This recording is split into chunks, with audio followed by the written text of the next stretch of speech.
Kings and Queens, Your Majesties, welcome back to the channel. Thank you so much for always returning. Trust you and yours are well and you are loving yourself and others like always. Many thanks to all of you for the support you give to the channel. Thank you so much to our channel members, to our anonymous supporters, to all of you my team subscribers. You're loved, celebrated and appreciated.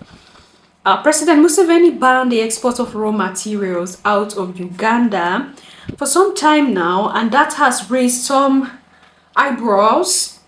Okay, initially when he did it, many people were like, how would Uganda have investors when the president have decided to ban export of raw materials? Like I told you, Uganda discovered they had lots of other raw materials. They discovered this, and the moment they discover this and they say it to their people, they say it on their mainstream medias, foreign investors start coming from the US, from Europe. Okay, we want to come mine, want to come export, we want you to give us this, we want to take this, we want to take that. But Museveni said no one is taking out any raw materials from this country.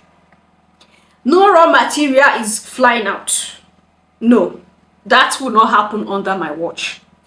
And many said, oh, because he is a tyrant, you know, he had been on that position for a long time, and you know, a lot of people are like, why should a man be be a leader of a country for all these years?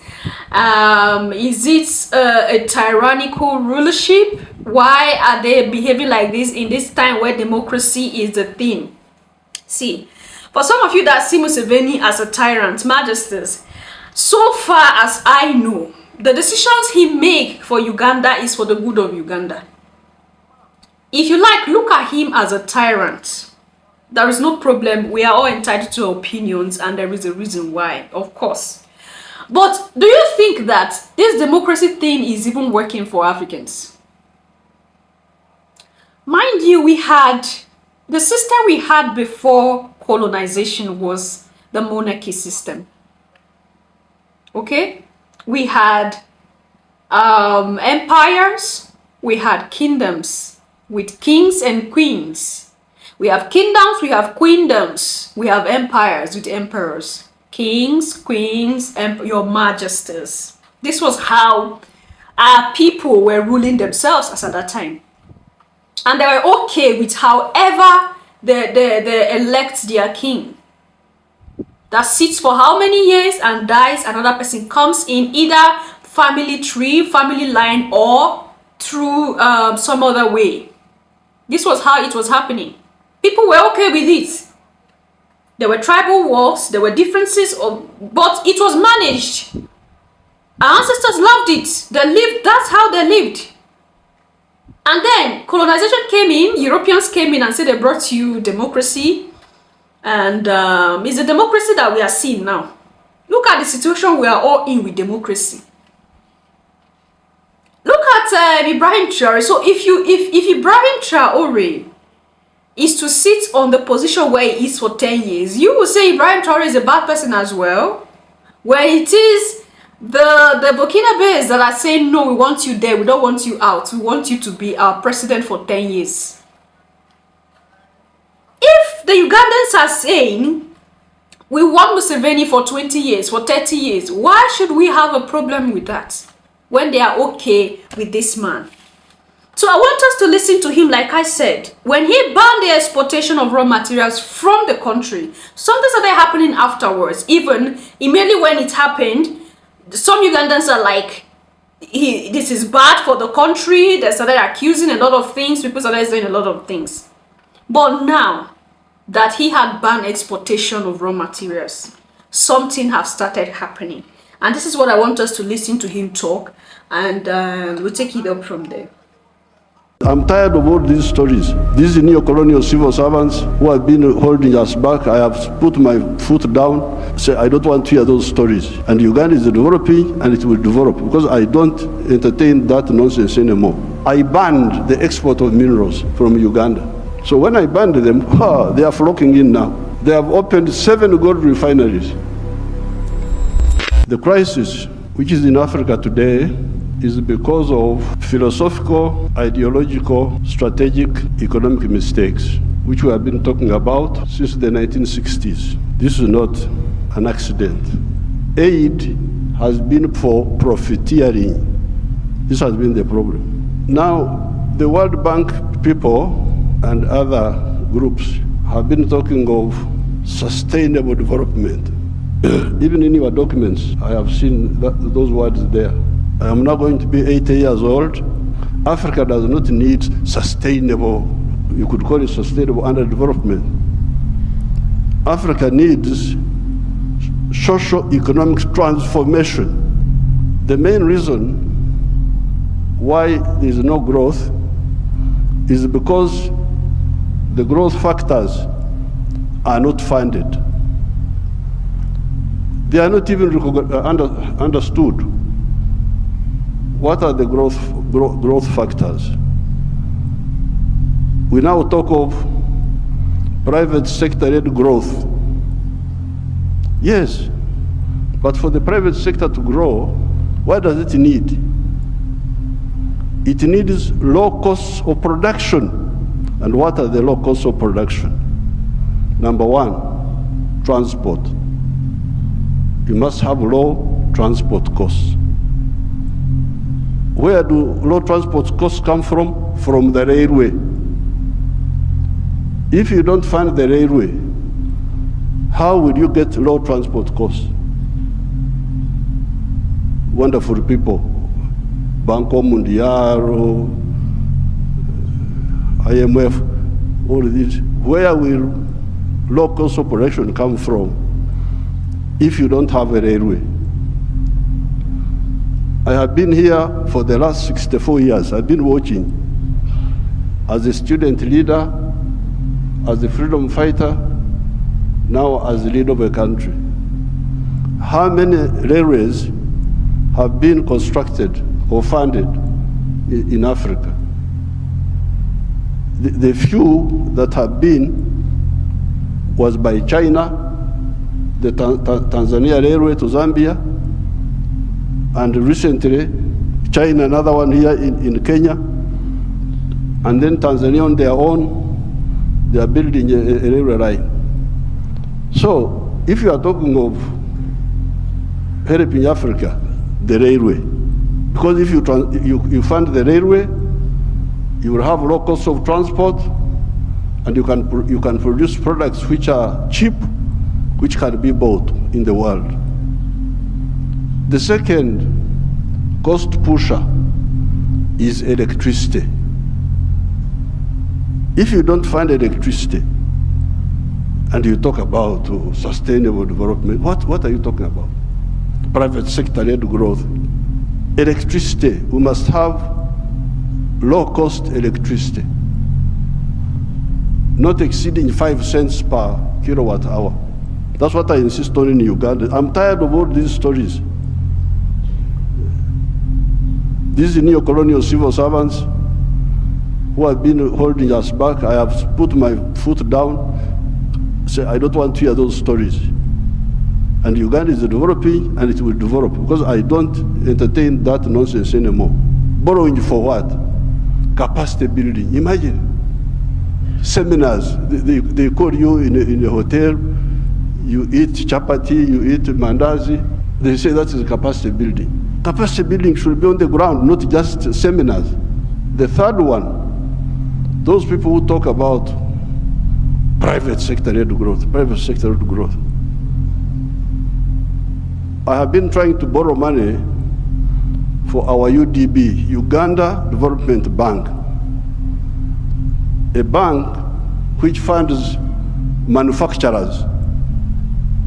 No, I don't get support for that. Instead, they want me to go, my people to go to commercial banks.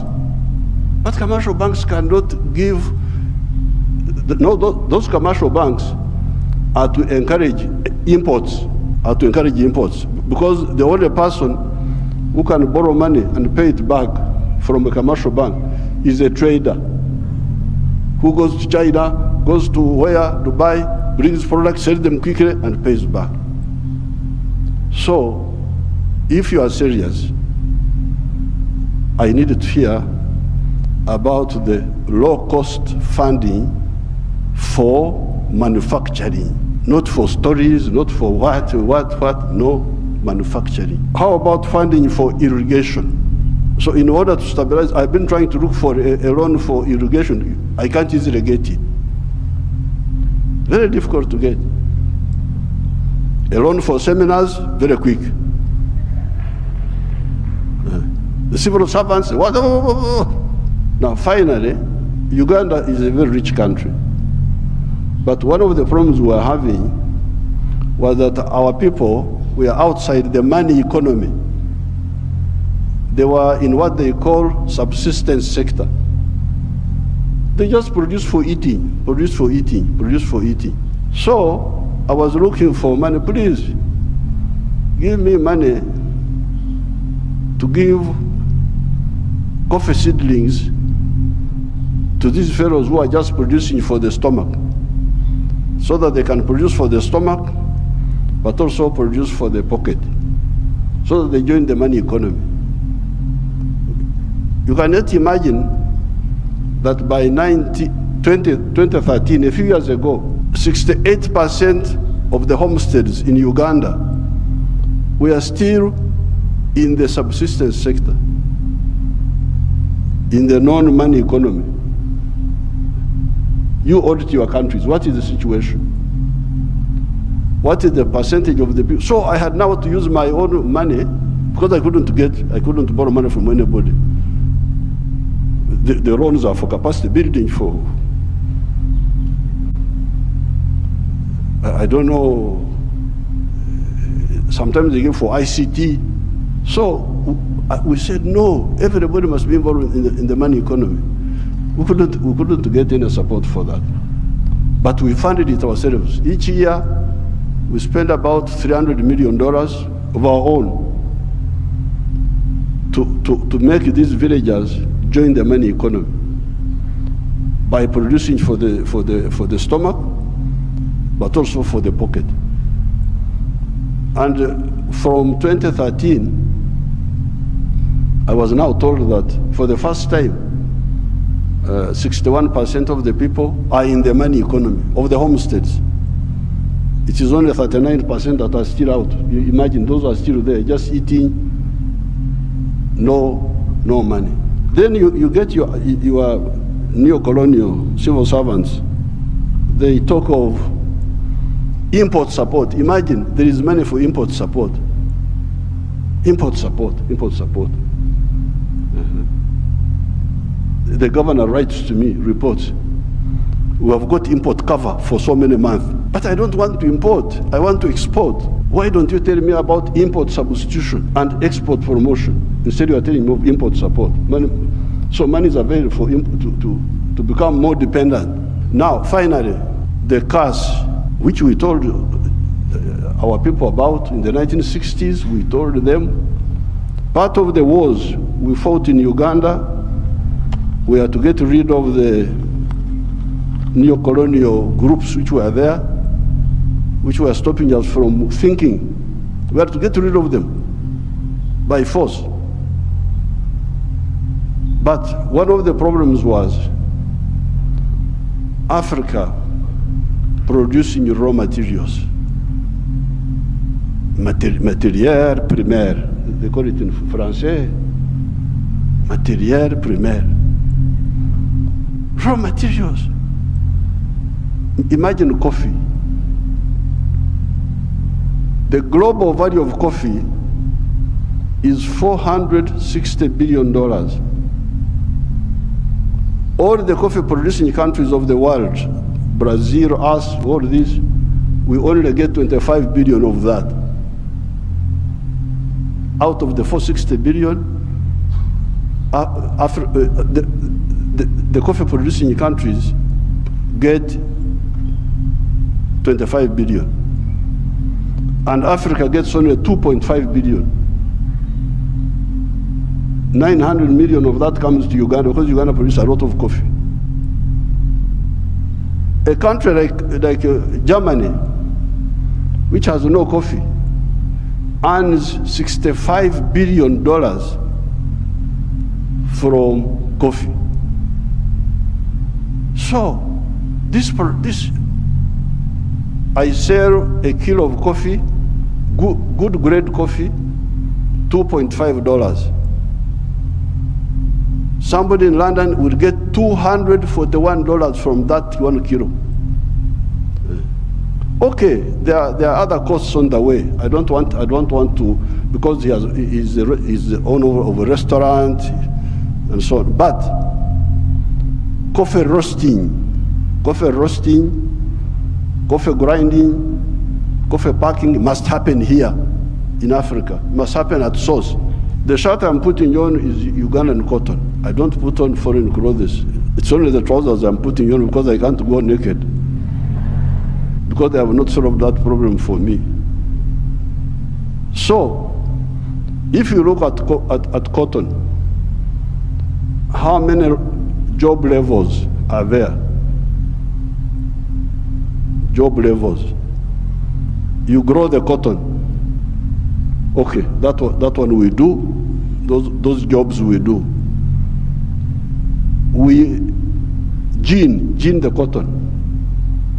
Kutoa mbegu, remove the seeds. That one we do here, and we end there. When you hear all these countries which have got crisis, Burkina Faso, I don't know what, Mali, all of them are cotton growing countries. But how much textiles are they producing? They're importing textiles, I don't know from where. So now if you end at level 2, gening, removing the seeds, then you take the pamba, you take the cotton, to cleverer people who are clever. They take the cotton, they spinning, more money, more jobs for their children. They weave, more money, more jobs for their children. They put the print, more money, more jobs for their children. I looked at the figures. Uganda consumes 276 million meters of textiles each year. And that wonderful country of yours spends $880 million on clothes. Some of them dead people's clothes from Europe. When people die, their clothes, they are sent to you people, to Africa. And we spend 800, all the money we earn from coffee goes back to bring dead people's clothes. But we have got one factory there called Nitil. It produces 25 million meters. So in order to clothe our people in Uganda without importing, we need about 11 factories like the one of Nitil. And they would employ about 20,000 people. So there, and we would save $880 million, which we are just giving to other people. So this Ida, what did you say about the modern slavery of the Africans, of producing raw materials? I banned the export of minerals from Uganda. And I banned them. Piga marufuku. Then the agents were going in the corridors, what Mufanyi, no mineral will come from Uganda if it's not processed. You wait until I go away, you can steal the minerals, but not now.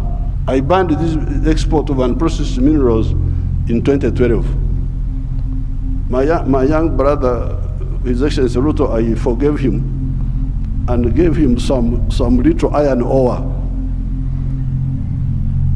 for I think 2 or 3 years, because I've got a lot of iron ore, one of the best in the world. I told him, His Excellency Ruto's man, Muhindi wa hapa Kenya, You come and build the steel factory in Uganda at the iron ore. Oh, yeah, I've already built in Mombasa. So I said, okay, because of my young friend, I give you some iron ore for I think 2 or 3 years. But come and put the factory here. Now you can imagine akili ya watu wenu, my civil servants. An Indian wanted to take that iron ore to India. Imagine. Iron ore in Runyankore, in our language, is called obtare, but it is soil, black soil. If you see it, it is soil. To take that to India and do what? Pay your wonderful people $47 per ton. Our iron ore is the purest in the world. It is 70% pure. So you need like 1.5 tons to make a ton of steel. Now, a ton of steel costs $700. Somebody gives you $47 on your wealth, the wealth of your people, and he gets $700 from it. And all the jobs, your children have no jobs. Watoto wa Wahindi wanafanya wamepata kazi. I can't be part of that treachery. So I banned, there will be no export of unprocessed minerals from Uganda. So there's no business. What do you mean there's no business? So when I banned them, they are flocking in now. They have opened 7 gold refineries. 7 gold refineries, they are there. Because I banned. The other day I was opening a tin refinery.